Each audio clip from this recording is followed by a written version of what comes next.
बहू का वेतन। नौकरी पेशा वाली महिलाओं की मानसिक परेशानियों को दर्शाती कहानी। नीलम ने आलोक के लिए चाय लाकर मेज पर रख दिया और चुपचाप मेज के पास पड़ी कुर्सी पर बैठ गई। केतली से प्याले में चाय डालने लगी। आलोक ने नीलम के झुके हुए मुख पर दृष्टि डाली। लगता था वह अभी अभी रो कर उठी है। आलोक रोजाना ही नीलम को उदास देखता है। वैसे नीलम रोती बहुत कम है। वह समझता है कि नीलम के रोने का कारण क्या हो सकता है, इसलिए उसने पूछकर नीलम को दोबारा रुलाना ठीक नहीं समझा। उसने कोमल स्वर में पूछा, माँ और पिताजी ने चाय पी ली? नहीं। नीलम के स्वर में हल्का सा कंपन था। क्यों? माँ जी कहती है कि उन्हें इस कदर थकावट महसूस हो रही है कि चाय पीने के लिए बैठ नहीं सकती, और पिताजी को चाय नुकसान करती है, तो पिताजी को दूध दे देती। ले गई थी, किंतु उन्होंने कहा कि दूध उन्हें हजम नहीं होता। आलोक चाय का प्याला हाथ में लेकर माता पिता के कमरे की ओर जाने लगा तो नीलम धीरे से बोली, पहले आप चाय पी लेते, तब तक उनकी थकान भी कुछ कम हो जाती। तुम पियो, मेरे इंतज़ार में मत बैठी रहना। माँ को चाय पिलाकर अभी आता हूँ। नीलम ने चाय नहीं पी। गोद में हाथ रखे खिड़की से बाहर देखती रही। काश वह भी हवा में उड़ते बादलों की तरह स्वतंत्र और चिंता रहित होती। नीलम के पिता एक सफल डॉक्टर थे, पर उनकी सबसे बड़ी कमजोरी ये थी कि वे किसी को कष्ट में नहीं देख सकते थे। जब भी कोई निर्धन बीमार उनके पास आता था तो वो उससे फीस का जिक्र तक नहीं करते, बल्कि उल्टे उसे फल व दवाइयों के लिए कुछ पैसे अपने पास से दे देते। परिणाम यह हुआ कि वे जितना काम व मेहनत करते थे उतना धन संचित नहीं कर पाए। फिर उनकी लंबी बीमारी चली तो थोड़ा बहुत धन था वह खत्म हो गया। उनकी मृत्यु के बाद सिर्फ एक मकान के अलावा और कोई संपत्ति नहीं बची थी। सबसे बड़ी बहन होने के नाते नीलम ने घर का भार संभालना अपना कर्तव्य समझा। उसने एक स्कूल में अध्यापिका की नौकरी कर ली। छोटी बहन पूनम मेडिकल कॉलेज में चौथे साल में थी और भाई अनुनय बीए सेकेंड ईयर में। आलोक ने जब नीलम के सामने विवाह का प्रस्ताव रखा तो उसने साफ इनकार कर दिया था। उसका कहना था कि जब तक पूनम पढ़ाई पूरी करके कमाने लायक नहीं हो जाती तब तक वह विवाह की बात सोच भी नहीं सकती। इस पर आलोक ने आश्वासन दिया था कि विवाह में वह कुछ खर्च नहीं होने देगा और विवाह के पश्चात भी नीलम अपना वेतन घर में देने के लिए स्वतंत्र होगी। आलोक का यह तर्क था कि वह एक मित्र के नाते उसके परिवार के प्रति सब कुछ नहीं कर सकता जो परिवार का सदस्य बन जाने के पश्चात कर सकेगा। यह तर्क नीलम को भी ठीक लगा था। कभी कभी अपनी चिंताओं के बीच वह खुद को बहुत अकेला और असहाय सा पाती थी। उसने सोचा, यदि उसे आलोक जैसा साथी जो उसकी भावनाओं को अच्छी तरह समझता है मिल गया तो उसकी चिंताएं कम हो जाएंगी। फिर भी नीलम की आशंका थी कि अकेली संतान होने के कारण आलोक के उसके माता पिता को बहुत सी आशाएं होंगी और इसलिए शायद उन्हें दहेज रहित लड़की को अपनी बहू बनाने में आपत्ति हो सकती है। पर आलोक ने इस बात को भी टाल दिया था।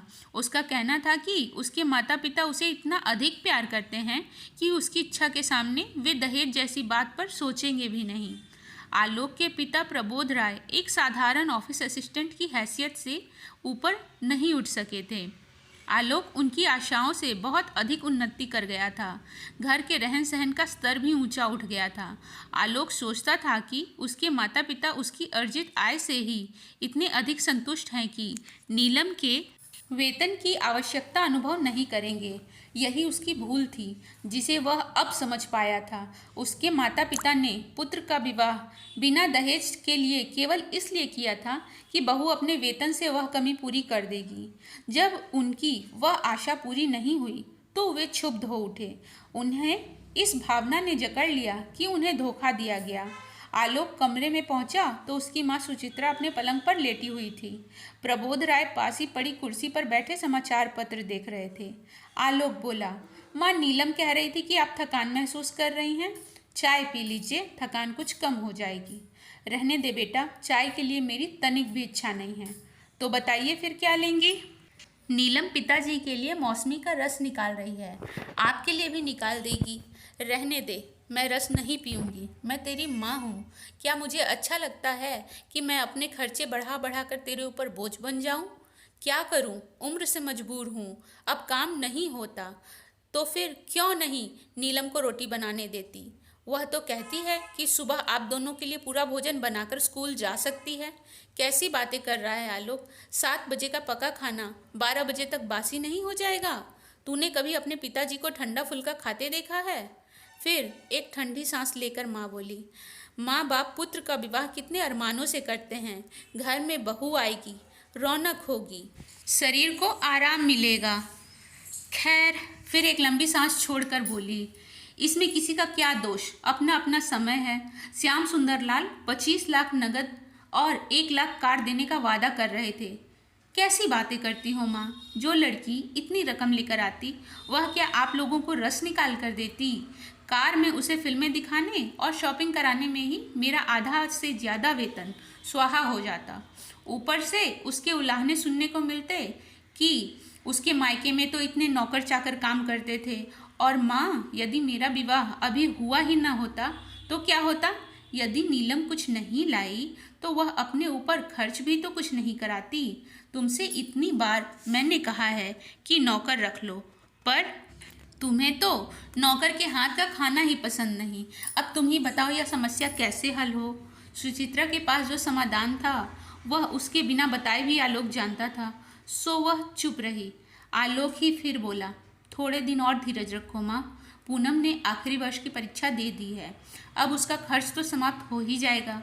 अनुनय भी 1-2 वर्ष में योग्य हो जाएगा और उसके साथ नीलम का उस कर पर का उत्तरदायित्व भी खत्म हो जाएगा। वह नौकरी छोड़ देगी।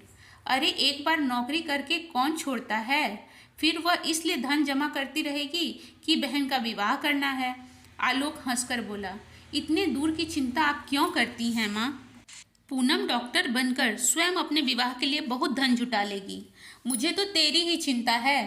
तेरे अकेले के ऊपर इतना बोझ है। मुझे तो छोड़ो, इन्हें तो फल इत्यादि मिलने ही चाहिए, नहीं तो शरीर कैसे चलेगा? तभी नीलम 2 गिलास में मौसमी का जूस लेकर कमरे में आई। आलोक हंसकर बोला, देखो माँ, तुम तो केवल पिताजी की आवश्यकता की बात कह रही थी। नीलम तो तुम्हारे लिए भी जूस ले आई, अब पी लो। नीलम ने इतने स्नेह से निकाला है, नहीं पियोगी तो उसका दिल दुखेगा। इस प्रकार की घटनाएं अक्सर होती रहती। माँ का जितना असंतोष बढ़ता जाता, आलोक का पत्नी के प्रति उतना ही मान और अनुराग विवाह के पश्चात। नीलम ने एक बार भी सुना कर नहीं कहा कि आलोक ने उसे जो आश्वासन दिए थे वे निराधार थे। उसने कभी यह नहीं कहा कि आलोक के माता पिता की तरह उसके माता पिता ने भी उसे योग्य बनाने में उतना ही धन खर्च किया था। तब क्या उसका उनके प्रति इतना भी कर्तव्य नहीं कि वह अपने भाई बहन को योग्य बनाने में सहायता करे? वह तो अपने सास ससुर को संतुष्ट करने में किसी प्रकार की कसर नहीं छोड़ती। स्कूल से आते ही घर गृहस्थी के कार्यों में उलझ जाती। कभी उसने पति से कोई स्त्री सुलभ मांग नहीं की। अपने मायके से जो साड़ियाँ लाई थी उन्हें ही पहनती रहती, पर उसके माथे पर शिकन तक नहीं आती थी। नीलम ने सरलता से परिस्थितियों से समझौता कर लिया था। उसे देख आलोक उससे काफ़ी प्रभावित था। यही बात वह अपने माता पिता को समझाने का प्रयत्न करता था, किंतु वे तो जैसे समझना ही नहीं चाहते थे। वे घर के खर्चों को लेकर घर में एक अशांत वातावरण बनाए रखते, केवल इसलिए कि वे बहू को यह बतलाना चाहते थे कि वह अपने भाई बहन के ऊपर जो धन खर्च करती है वह उनके अधिकार का अपहरण है। नीलम स्कूल के लिए तैयार हो रही थी। उसे सास की पुकार सुनाई दी तो वह बाहर निकल आई। पड़ोस के 2 लड़कों ने उन्हें बताया कि प्रबोध राय जब अपने नियम के अनुसार सुबह की सैर के बाद घर लौट रहे थे, तब एक स्कूटर वाला उन्हें धक्का देकर भाग निकला और वे सड़क पर गिरे पड़े हैं। नीलम तुरंत घटनास्थल पर पहुंची। ससुर बेहोश पड़े थे। नीलम ने कुछ लोगों की सहायता से उन्हें उठाकर घर लाई। उसने जल्दी से पूनम को फ़ोन किया। पूनम ने कहा वे चिंता न करें, वह जल्दी ही एम्बुलेंस लेकर आ रही है। नीलम ने छुट्टी के लिए स्कूल फ़ोन कर दिया और घर आकर अस्पताल के लिए ज़रूरी सामान रखने लगी। तभी पूनम आ गई। जितनी तत्कालीन चिकित्सा करना संभव था उसने की और उन्हें अस्पताल ले गई। पूनम अपने स्वभाव और व्यवहार के कारण पूरे अस्पताल में सर्वप्रिय थी। यह जानकर कि उसका कोई निकट संबंधी अस्पताल में भर्ती होने आया है, उसके मित्रों और संबंधित डॉक्टरों ने सब प्रबंध कर दिए। घबराहट के कारण सुमित्रा को लग रहा था कि वह शक्ति रहित होती जा रही है। सारे अस्पताल में एक हलचल सी मची हुई थी। वह कभी सोच भी नहीं सकती थी कि कभी उसके रिटायर्ड पति को इस प्रकार का विशेष इलाज उपलब्ध हो सकेगा। बीच बीच में नीलम आकर सास को धीरज बंधाने का प्रयत्न करती।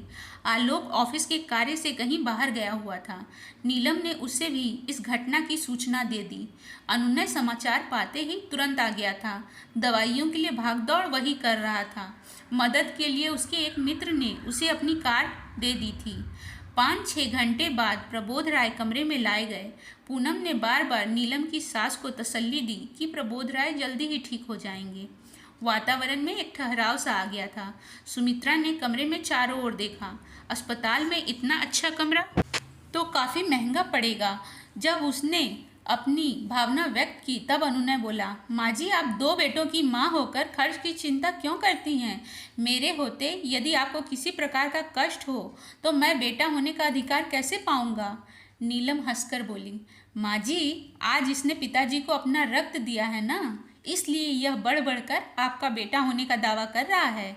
यह सुनकर सुमित्रा की आंखें छलछला गई। वो सोच रही थी कि यदि नीलम ने बहन की पढ़ाई में सहायता न की होती तो क्या आज पूनम डॉक्टर होती और क्या उसके पति को ये सुविधाएं मिल पाती? श्याम सुंदर लाल जी का पुत्र क्या अपनी बहन के ससुर को अपना रक्त देकर उनकी जान बचाता? ये सब सवाल उसके दिमाग में कौंधने लगे। प्रबोध राय जी जब घर आए तब तक सुमित्रा की मनोस्थिति बदल चुकी थी और सारी कमजोरी भी गायब हो चुकी थी। रात को पति को जल्दी भोजन कराकर वे नीलम के लिए कार्डिगन बुन रही थी। तभी उन्हें अनुनय के आने की आवाज़ सुनाई दी। प्रसन्नता से उनका मुख उज्जवल हो उठा। अनुनय ने एक डब्बा लाकर उनके पैरों के पास रख दिया और पूछने पर बोला, माँ जी, मैंने एक पार्ट टाइम जॉब कर लिया है। पहला वेतन मिला तो आपसे आशीर्वाद लेने चला आया। यह सुनकर सुमित्रा चकित रह गई। वे रुष्ट होकर बोली, क्या तेरा दिमाग खराब हुआ है? पढ़ना नहीं है जो पार्ट टाइम जॉब करेगा? पढ़ाई में इससे कुछ अंतर नहीं पड़ता। माँ, बेशक अब आवारागर्दी का समय नहीं मिलता। मैं तेरी बात नहीं मानूंगी। जब तक तू नौकरी छोड़ने का वादा नहीं करेगा मैं इस डब्बे को हाथ भी नहीं लगाऊंगी। और माँ जी, आप तो जीजा जी से भी ज़्यादा धमकियाँ दे रही हैं। चलिए, मैंने आपकी बात मान ली। अब शीघ्र डब्बा खोलिए, अनुनय ने आतुरता से कहा। डब्बा खोला तो सुमित्रा स्तब्ध रह गई और डबडबाई आंखों से बोली, पगले, मैं बुढ़िया ये साड़ी पहनूंगी? अपनी जीजी को दे देता ना। पहले माँ फिर बहन। अच्छा माँ जी, अब जल्दी से आशीर्वाद दे दो। और अनुनय ने सुमित्रा का हाथ अपने सर पर रख लिया। सुमित्रा हंसे बिना न रह सकी। तू तो बड़ा शातिर है, आशीर्वाद लेने के लिए भी रिश्वत देता है। तुम सब भाई बहन सदा प्रसन्न रहो और दूसरों को भी प्रसन्न रखो। मैं तो यही कामना करती हूँ। दोस्तों, मेरी ये कहानी आपको ज़रा भी पसंद आई हो तो वीडियो को लाइक करें और चैनल को सब्सक्राइब ज़रूर करें। धन्यवाद।